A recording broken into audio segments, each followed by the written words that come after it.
All right. I can't upload anything in the chat. Go ahead. Hi, welcome to Omega Property Management's first webinar. We were supposed to be live in our office in our new training center this day, but with COVID, we decided to bring this virtual, and I'm glad to see that there's quite a few of you that have joined us remotely. I always look forward to seeing everybody when we have these events, so hello. Hopefully we'll get a chance to meet soon again. I'm Lance Stendal with Omega Property Management, and I've been with Omega for about 20 years. I like to say that being a family business, I've been doing this since I was about 7 years old. So I've been around the block a little bit on this. We're going to share some of our expertise with that today about Maintenance 101, some of the what to do and how to do. I'm going to turn it over to a couple of other presenters that will be sharing with us tonight. Hi, my name's Michelle Lindgren, and I am proud to say that I am the property manager for Omega. I was with them about 6 years ago as an association manager, and I came back because my love is project management. So we'll be talking later on about going through an insurance claim, and right now I'll turn it over to the next person. Hi, I'm Ryan Arbo with Hoffman Weber Construction. I've been in the construction industry since 2004. Been with Hoffman Weber and handling multifamily construction since 2015. Hoffman Weber works on a lot of different properties. I focus on multifamily, so townhome associations, condos, different HOA properties. We do inspections, we do maintenance, we also do repairs, we'll fix leaks, and we'll also do full replacements of roofing, siding, windows, and really work on most things on the exterior part of a home and building. All right, we're going to switch over to our PowerPoint presentation that we use as our talking points through our presentation today. So today's topics, we're going to be talking about where in the association's documents you would find the responsibility for the association's maintenance requirements. A little bit on benefits of creating RFP during contracting, how we're going to deal or want to respond to homeowner maintenance questions. Michelle will walk us through an insurance claim process from start to finish, and also what questions to ask of vendors before they begin their project. And Ryan's going to touch on drones with site inspections and preventative versus reactive maintenance plans. So first part, the what behind maintenance. Most important thing to know is what type of community that you are. In Minnesota, there's essentially 4 types of common interest communities. The first one's a condo. That's people typically think of that apartment style building where you actually just own airspace. You don't own any land with it. And then there's also cooperative. That's where you're a member of a corporation that owns in common all of the common elements, including all of the apartments. And you have a lease that you are signing when you move in, and then you have a share in that cooperative. The next is planned community. It's more of a technical term. Townhome is what people would commonly refer to that, and I think that's what a lot of people think of when they see detached tris or quads or duplexes, and with that you typically would own a parcel of land around the home. And then the other type of common interest community that we see a lot are now single-family HOAs, where they are tied together through a common declaration in an association, and oftentimes that's to maintain some monument signs or maybe a pool amenity or something like that. So I'm going to do a quick quiz for you here. This is a community that we manage in Plymouth. I look at this right off the bat and I see, to me, that looks like a planned community or a townhome. But a lot of people do get surprised on this, looking at it, that this would be a condo. And here, the homeowners do not own any of the land around the building. And the only way to know by looking at it, to know at all that this is a condo, is to actually read the association's governing documents. This is a community that we're managing in Maple Grove, all detached single-family homes. None of them are attached. They all own the land around them. There's very little common elements. So I think the natural conclusion would be that they're a single family, but in this case, they are a planned community. Again, the documents would tell you why, but here the association is actually maintaining some of the exterior of the building, and that's this big difference between it being a a detached single-family HOA versus a planned community is that we actually have maintenance responsibilities on the exterior of the buildings. And the last one, so I could trick you, maybe not, we'll see, but this is an apartment building style community up in Andover.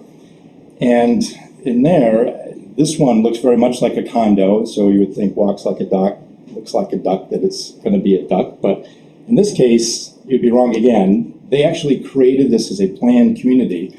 I'm not quite sure how they did that, but they actually had a plat map and made it look like they owned separate parcels or lots in the community. But again, to look at it, you would never expect that that's what it was. And the big important thing to know is that derives, what it is drives what the maintenance responsibilities are. Now, they're all going to be formed under different statutes. There are actually 3 statutes that govern homeowner associations. 515 and 515A were early iterations. They only covered condos. So the first one was in 63. When there was a new one adopted in 1980, that was to bring it into more conforming standards around the country, and that made all old and new condos subject to the same statute, 515A. And then it never did cover cooperatives and planned communities. And that was a short-sighted thing because we started to see a lot more of those types of communities starting in the 80s. So in 1994, 515B was adopted, and that's commonly referred to as a Minnesota Common Interest Ownership Act. Now, the main difference there is, again, all condos were added in, old and new, but then new cooperatives and planned communities were also added in. So anything organized in that way after that date automatically put into the statute, but old ones were not. They are technically still not governed by any documents unless they decide to opt in by amending their governing documents to do that. When we look at maintenance responsibilities, typically in a condo, we're maintaining the common elements. They almost always exist, and the association is almost always responsible for them. Limited common elements, they are a subset of common elements that a homeowner has the exclusive use to use. So an example might be you have a deck that's outside of the unit boundary. Only that homeowner can use that deck. That would be a limited common element. They almost always exist in a condominium situation. Association responsibility almost always has the association responsible for those things, but quite often is at the homeowner's expense. And that's an important distinction to remember. Units, there always are units in that condo, that's what the homeowner owns. And association responsibility almost never. So usually the documents for a condo are written very simply that the association is responsible for common elements, limited common elements, and nothing else. A planned community or townhome, that one's going to be quite a bit different, even though people tend to think they might be very similar. Common elements, they may have common elements, but they may not. We manage quite a few townhomes where all of the lots go to each other and there are no common elements. Association responsible for common elements is typically going to be always, if they do exist. Limited common elements, sometimes they will exist, and association responsibility sometimes. In this case, sometimes the responsibility may be given to the homeowner to maintain it. On the unit, and this is a significant difference. So obviously there's units there, but in the case with planned communities, the association is almost always responsible for some maintenance of the unit, because the unit in this case is going to include the ground around the dwelling, it's going to include the dwelling itself, the exterior of the dwelling. And in those situations, often we're maintaining the roofs, the siding, the grounds, the landscaping, etc. So in that case, even though it is a unit, the declaration is giving responsibility to the association to maintain part of the unit. Now, referencing the declaration, this is where you need to go to understand exactly the maintenance responsibility. So the statutes we discussed before, they very broadly describe, I would say, operating parameters under which you would determine maintenance responsibilities. But every community is unique, and you may have unique situations or designs of the building that might require more equitable distribution of the requirements or maintenance responsibilities. And so every declaration is going to have a maintenance section. And in newer documents, it's almost always found in section 9. I'm not sure how that was decided, but that's just what it is. I've learned that that's a quick shortcut to it. In there, you will see exactly what the association is responsible for maintaining, and also what they're not responsible for maintaining. And almost always, there can be some language in there that says, if it is not specifically identified that the association is responsible for maintaining a portion of the unit, the homeowner is responsible. So it's basically The collective is that the homeowner in the end is responsible. If there's any ambiguity on it, and it's not clear that the association is responsible, then the homeowner would be responsible for it. Now, it's important that this language is clear and concise. Newer documents, it tends to be, but there is old documents, and this is pretty standard language, and we see it a lot in documents written in the 70s, 80s, and sometimes even into the 90s. Very typical FHA, they had some standard language that got used in documents. It seems pretty straightforward, but there's a couple key things that really can trip people up. The first issue is towards the bottom, where they talk about shall not include glass surfaces. Anybody reading that, most people typically assume that that means this association is not responsible for windows. But what that is, it's not the same thing. A window is not the same thing as a glass surface. Glass surface is literally the glass. So when it comes time to replacing the window, the association would be responsible for that. And so that's an important distinction people need to be aware of. The other language that's always a concern at the top there is the maintenance repair of the exterior of all living units and garages, and further elaborates maintenance repair of exterior surfaces of all buildings. Now, when we look at exterior surfaces in this photo, the question becomes, well, is a deck an exterior building surface? The assumption and kind of standard practice has been that decks are not considered an exterior building surface under this old language.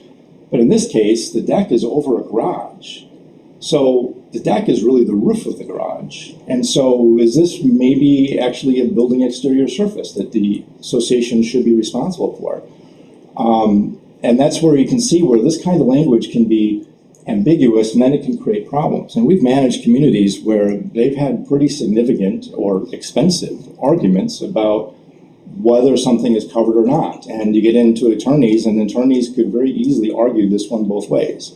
So if you have old language like that, it's imperative that you get that updated so that everybody's very clear on the maintenance responsibilities going on with the association. We also create a tool called a maintenance service policy.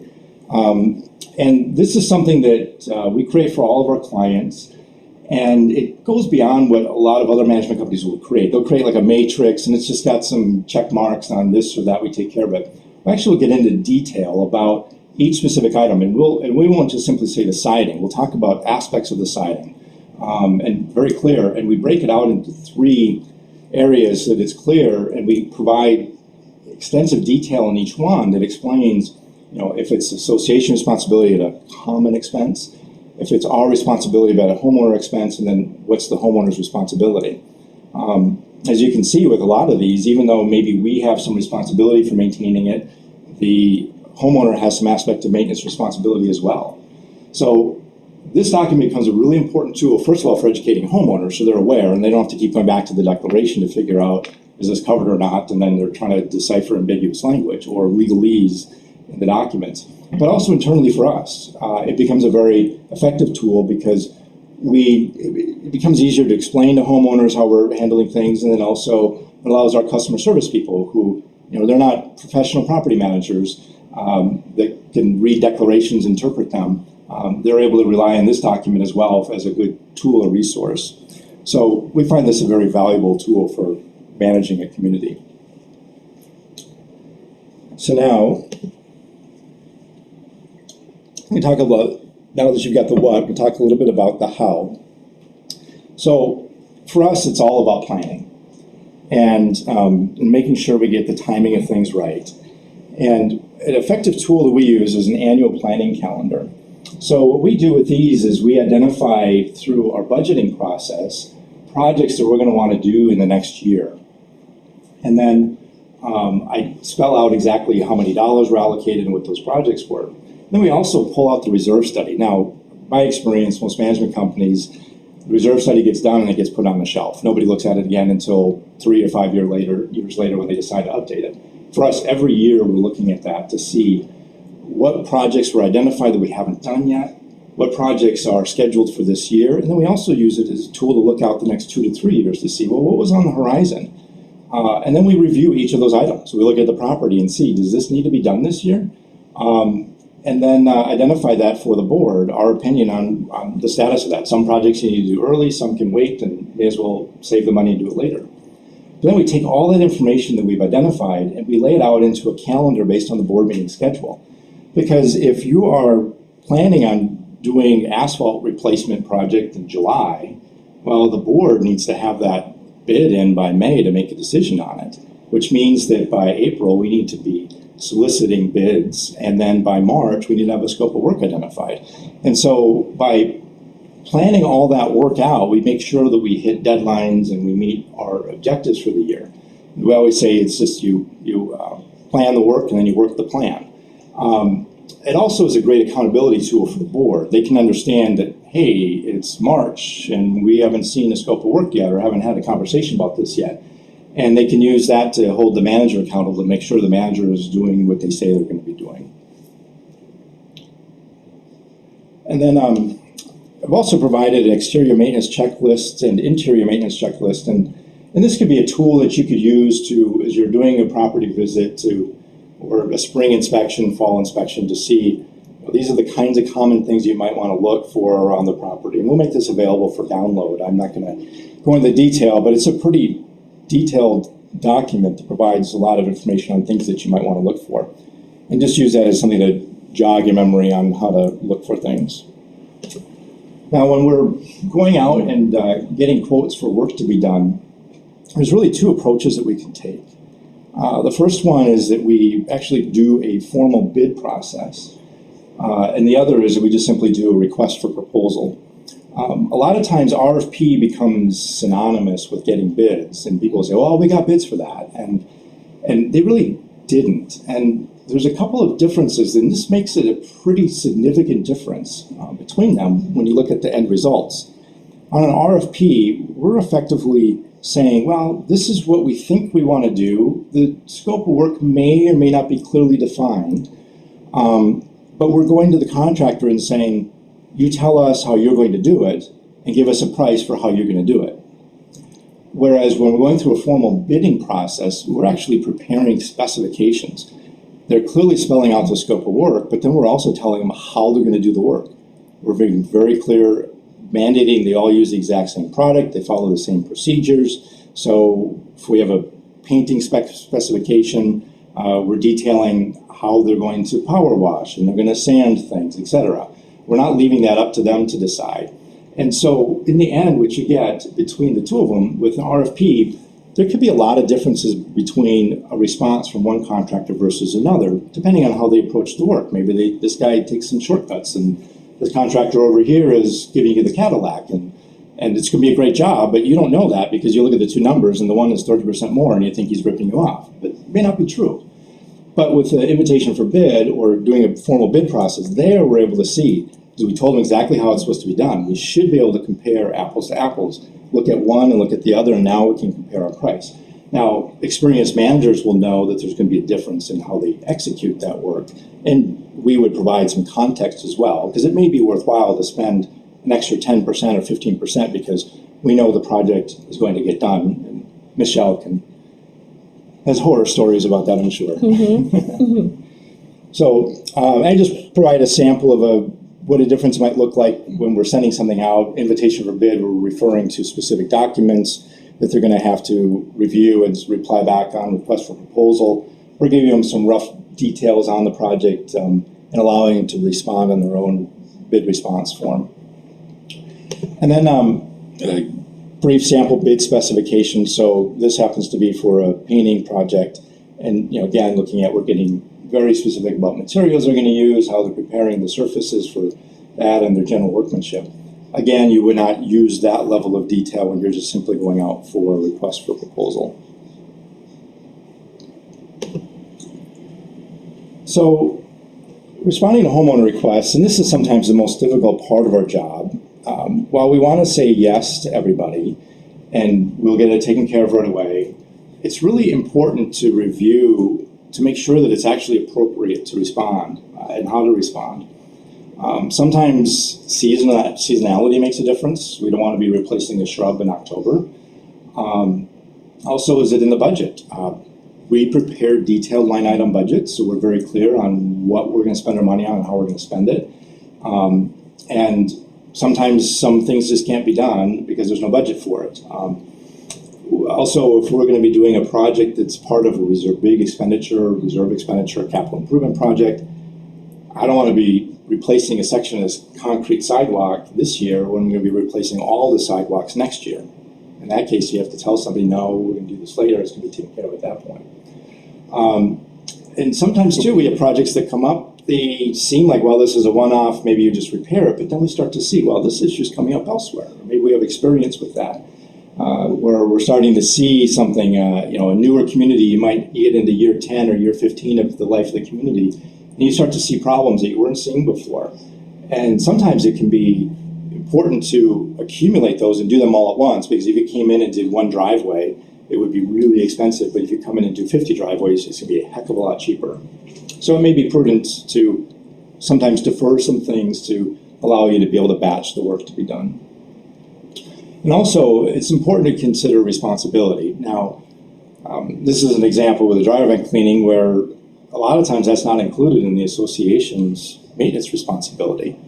But a lot of times associations want to do it because, well, we get a cheaper deal if we get everybody doing it at the same time. And that's fine. You can maybe coordinate that work and scheduling that work with a contractor. But you definitely should not be billing it through the association if it's not the association's responsibility. It's all fine and good until a homeowner decides not to pay because they didn't like the work that was done. Well, if you had no authority to charge for the work, no authority for the association to be responsible for it, it becomes very hard to collect that money because they're going to come back and look at the documents and say, well, what authority did you have to assess it? Well, you didn't have authority to assess it. Well, how can I make the homeowner pay for it then? Yeah, that work was done, but they don't owe that money to you because you had no authority to assess for it.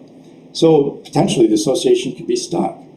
And we have a saying in the industry that no good deed goes unpunished. And it's just that when you're starting to do things that the association really has no responsibility to do, you're taking on extra liability. And it's important to balance that with that extra liability versus the convenience versus, should we absorb that risk?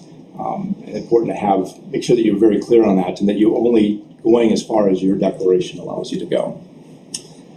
All right, I'm going to turn it over to Michelle now, where she's going to talk about a walk through an insurance claim. Okay, let's say that we had a storm with hail and we need to check for damage. What we do is we call up one of our trusted contractors to either go up on the roofs or, with all the new technology, fly a drone with a camera attached to assess any damage. If there is sufficient evidence of damage, a claim is filed.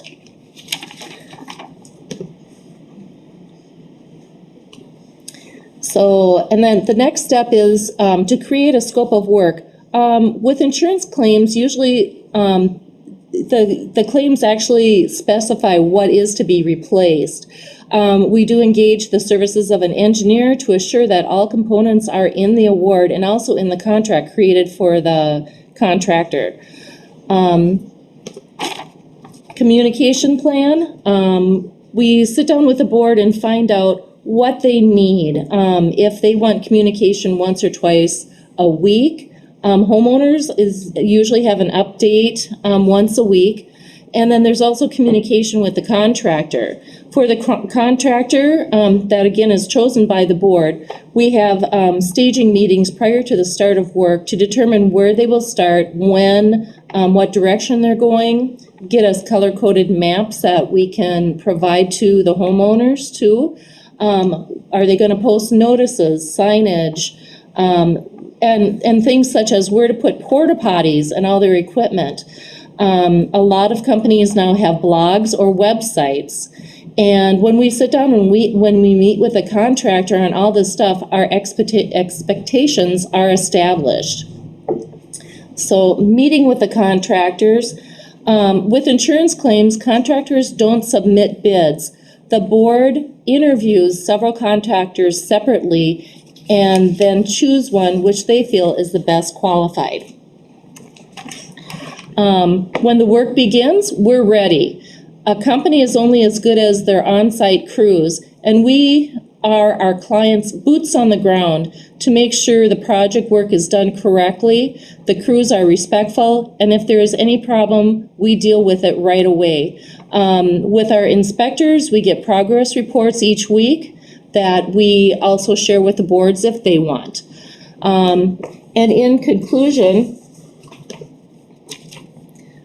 it ends up being, we have a great product, the board expectations are met, we have satisfied homeowners, and the project is complete. We do at the end, we do a project debriefing, which we've kind of dubbed lessons learned, because there's always more lessons that you can learn from each project going forward.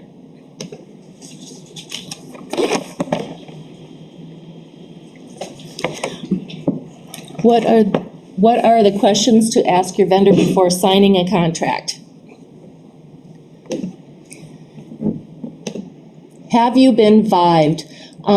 With Omega, we have a vetting company called Vive, which to work for Omega, you have to be vibed, you have to be approved.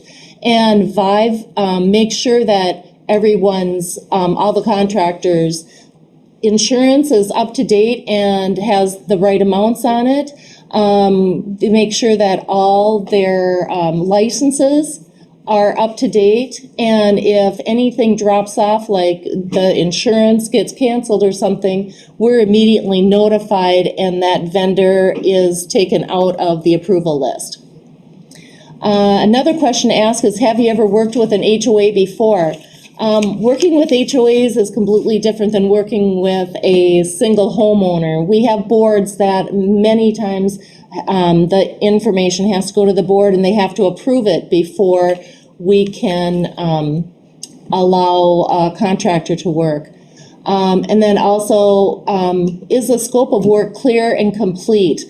We have to ask the contractor if they understand each segment of this, and if it is in any way unknown, we have to figure that out before we sign the contract. And the contract, does the contract provide protections for the association, such as termination policy for failure to perform? Those are 4 of the best questions to ask.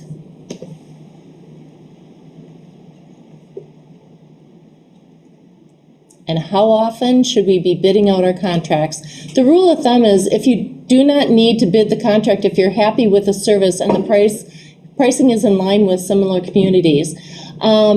The bidding does fatigue the vendors, and they will stop sending bids after a while if we go out for bids on anything over $1,000, or like grounds work and snow care. And if you keep using the same vendors, or if they keep getting calls to send in a bid and they never get the work, they'll stop sending you bids. And it helps maintain the loyalty of a good vendor. They want to keep the properties that they work for happy.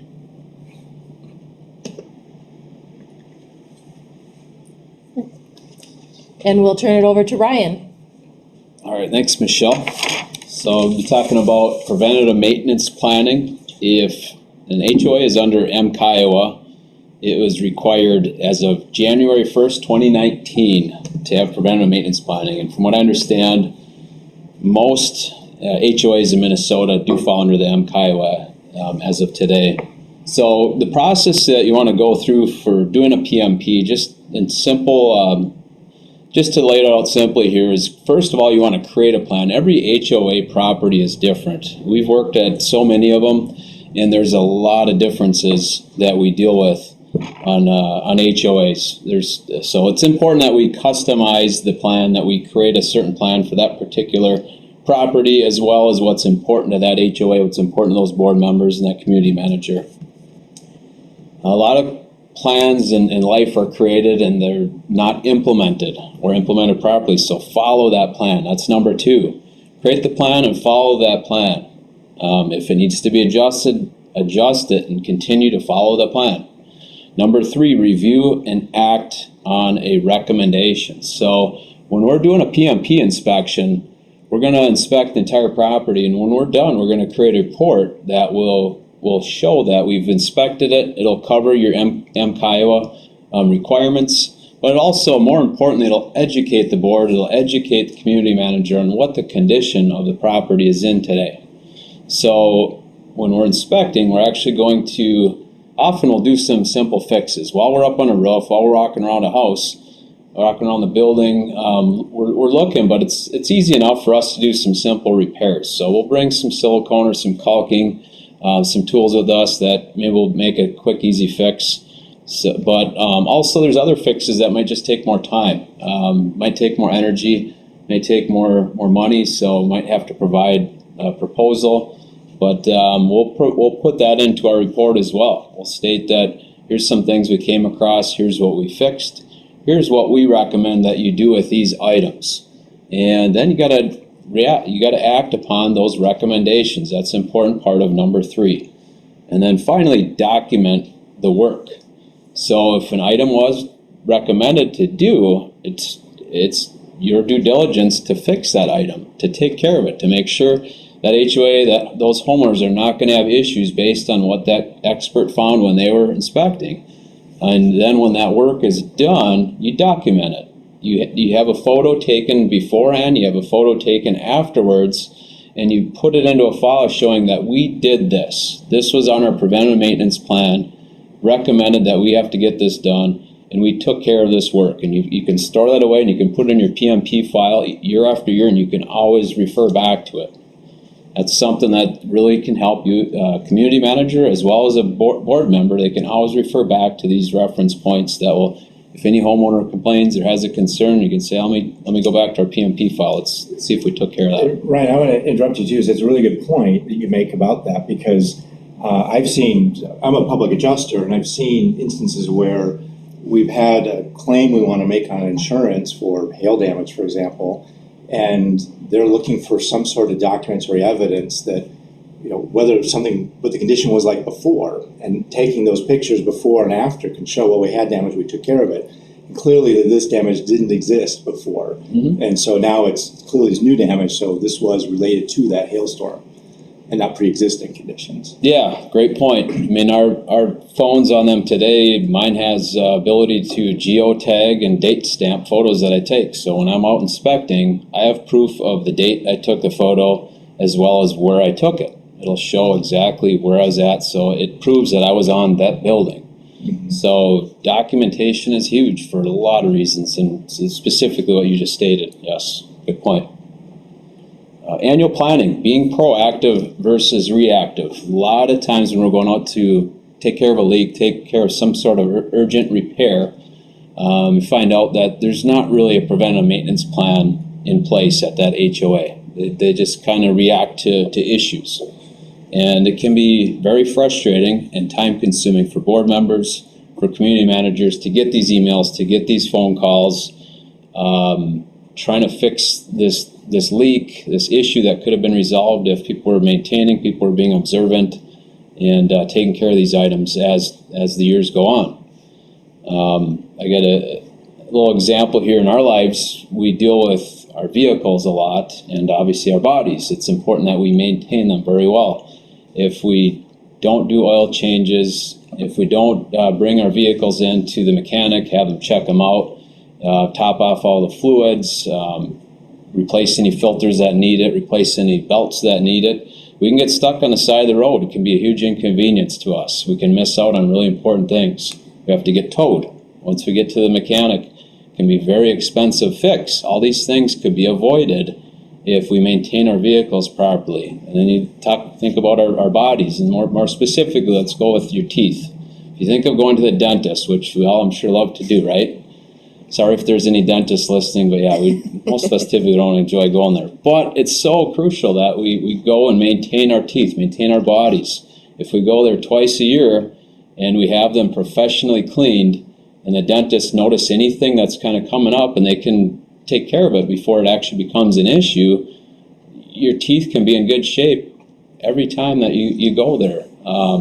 If you don't have that done, if you go several years without going to the dentist, your teeth start hurting, and then the pain goes away, and you forget about it, and And after a while, that pain comes back and it's unbearable, and you eventually go in, you realize that, hey man, I got this big fix that I need to have done. It's really expensive, and I have to make multiple visits to the dentist. It's not fun. So these things can be avoided with their vehicles, with their bodies, and it's the same way with our homes and buildings. If we maintain those, we can easily avoid a lot of these issues, these frustrations, these stresses for the community manager, for the board members, for the homeowner. We can help prevent a more expensive fix by doing more economical fixes time after time as they become needed throughout the year, throughout the years. So being proactive versus reacting to issues can be very important with our homes and buildings and a lot of things in our lives. I'm going to go on to the scope. So when we're doing a preventive maintenance inspection, we have service techs at our company. I'm typically going out there with them as well. I like to be involved. I like to see what's going on, get to know these properties. And then a lot of times we'll have different ideas we can share or help each other as we're going along here. But roofs is one really big thing. We often don't see our roofs. If it's a taller building, we're less likely to see them and what's going on with them. And even if we can have a good view of them, you often don't see an issue. So when we're up on the roofs, we're looking for unsealed nail heads. Often those can turn into leaks. Water travels down the nail head into the attic and eventually into the home. We often will see that. So we'll seal up nail heads. We're going to look for missing shingle tabs.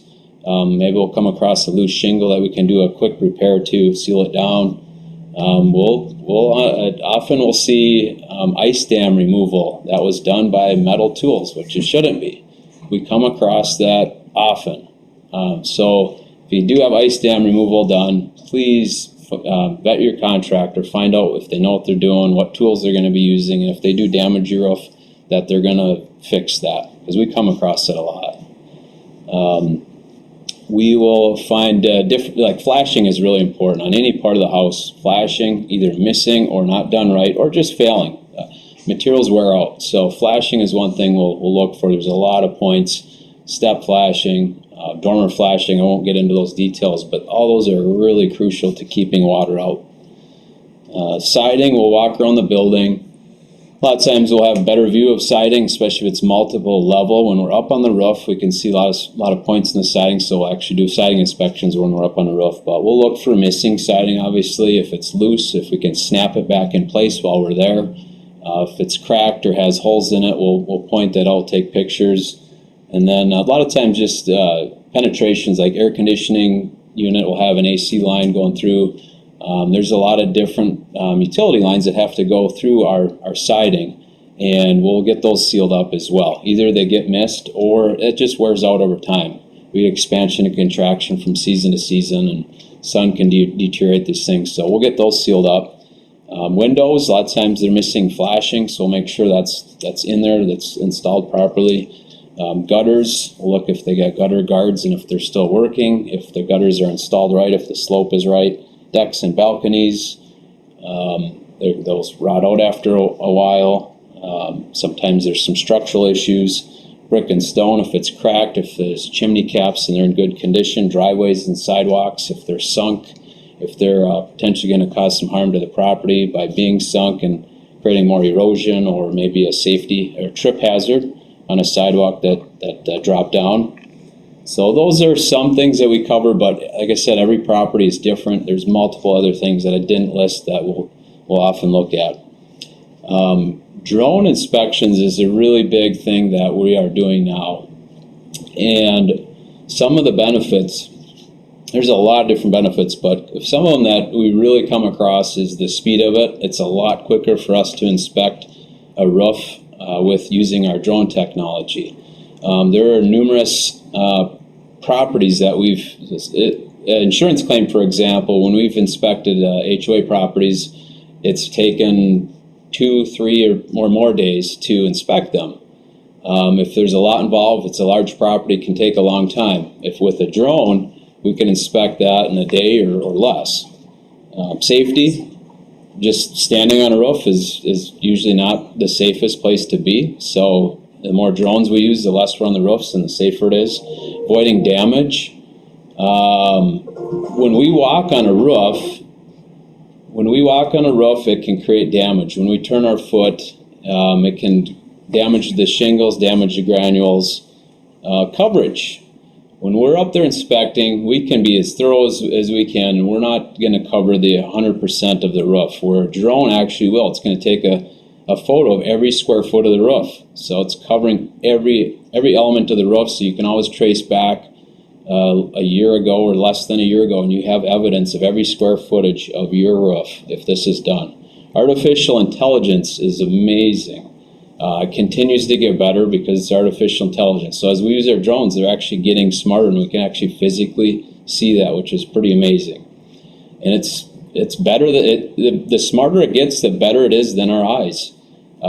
If it's first thing in the morning, we're just had a cup of coffee, we got all the energy in the world, and we're out there inspecting, we might be able to see a lot better than our last inspection of the day when we're tired and we're just ready to go home. Sun has been getting to us. Artificial intelligence doesn't get tired. It continues to work the same way. Annual data, you got evidence, you got proof. As I mentioned before, you can always refer back to that proof. If you have an insurance claim or you have a storm comes through, adjuster comes out, adjuster says, well, no, that's old hail damage. Well, you can pull up your evidence that you have from less than a year ago and see what it looks like and compare the difference. With the technology that we have, we can actually overlay a drone inspection from 2019 and overlay the 2020 map over it, and you can put it in different colors so you can actually see the difference pretty easily if one is different from the other. So it's really cool. Streamlining claims. More insurance companies are using drones. They're using this technology, and if they have the same technology as a contractor, whoever's inspecting it, it can be very streamlined. They can say, well, yeah, we have that technology. Just give us the documentation after your inspection, and we can just review it. If the artificial intelligence pulls up the damage, it can be very easy and efficient and safe for all parties involved. And Ryan, you have a great video for that. Do you want us to show that? Yeah, let's run through that. I got just a little 46-second video of the technology. Amazing to see that some of the artificial intelligence that you're talking about. Yep.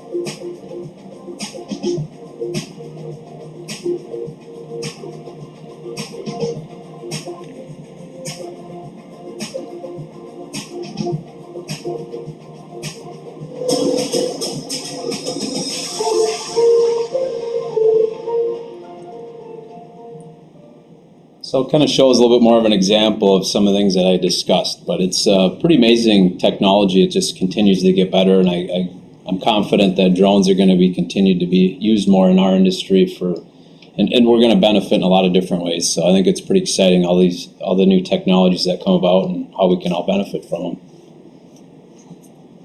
All right. Well, thank you very much, Ryan. I don't know if there's any questions that we've got. No questions on anything. So I just want to thank Ryan for presenting information about that. Preventive maintenance plans are really important for homeowner association communities, and preparing that documentation is critical. And thank you, Michelle, for talking about project management and insurance claims.